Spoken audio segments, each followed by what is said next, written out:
stuff that people could harvest from here, there, and otherwhere on the web. Yeah. So that's the flip side of that, you know, making sure that the bad guys, no matter what information they've got, aren't, you know, just easily impersonating us. Yeah, good thoughts. I mean, I'm not enough of an expert to say one way or another, but it certainly seems rational. I know many of us do electronic filing with the IRS, right? Somehow or other. You all have 5 minutes left, by the way.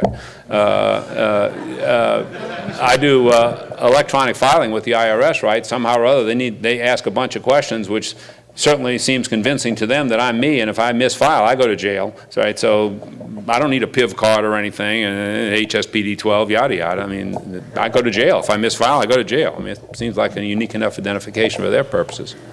I just want to back up what this gentleman said.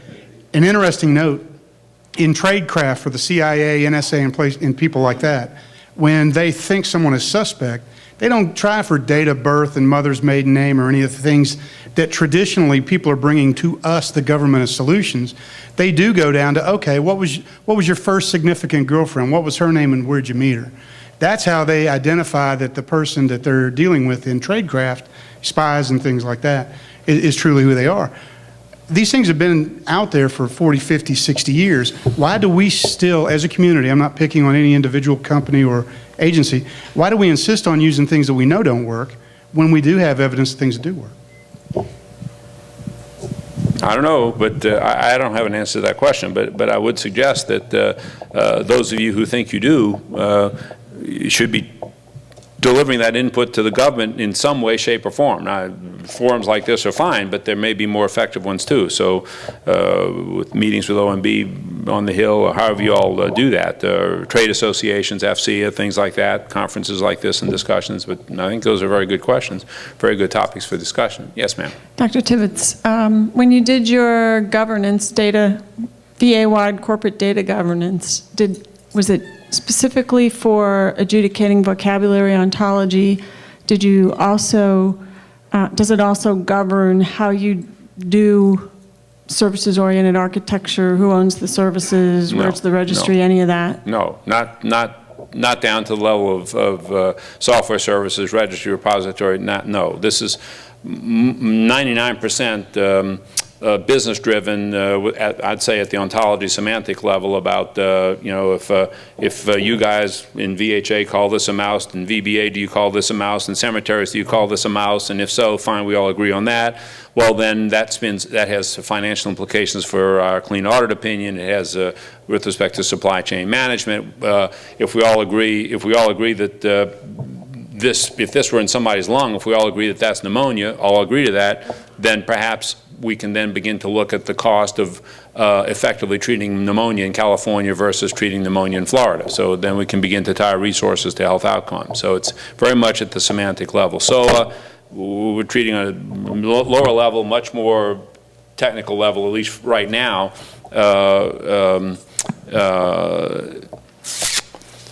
because we're still transitioning. We are still transitioning as a development community over to SOA as a design pattern, right? So we right now we have a big application, but it's only one. That's our Chapter 33 education benefit, which is our first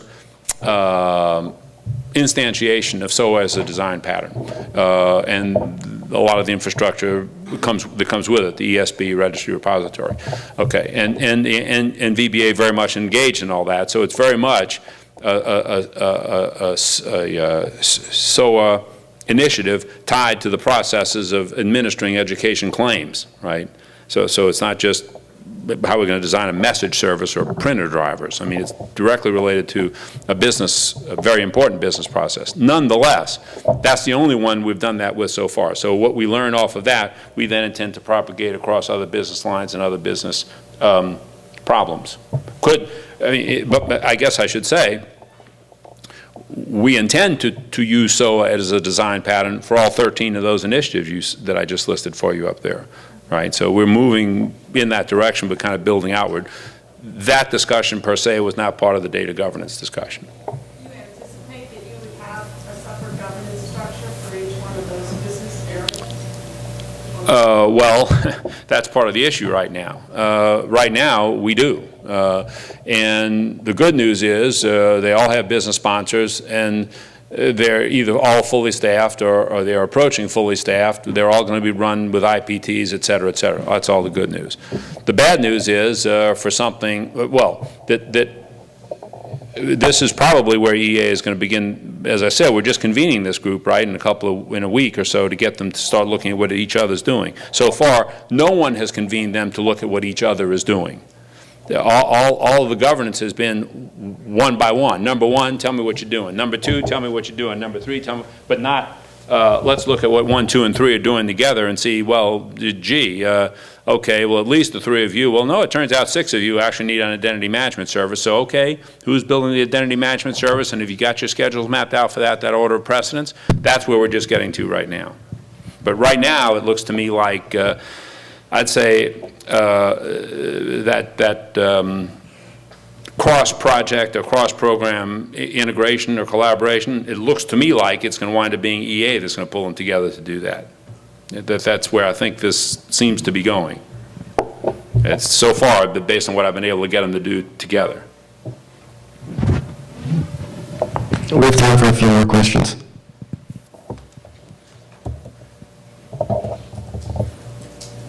Yes, Dick.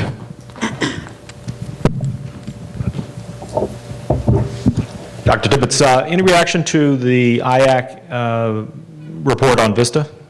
No, not really. I'm still going through it.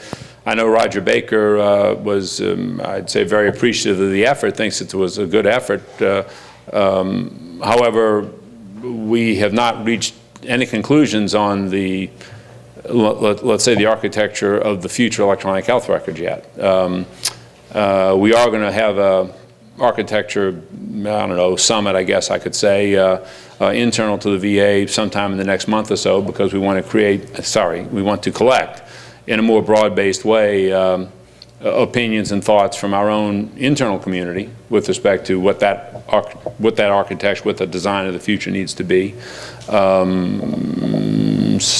that has to happen probably in the next month, what I just said, as far as our CIO's expectation of timeline. So I'm guessing here maybe the fall we'd be thinking about maybe having set some direction. I've been clicking the down arrow here so you can see how we try to relate from an enterprise architecture perspective, organizational change management, IT, and direct line of sight connection to the 300 exhibits. It's kind of what I showed you all before, but anyway, that's, I just take questions. I don't need to go through any more slides. Any other questions or comments? I am on Facebook, Twitter, LinkedIn.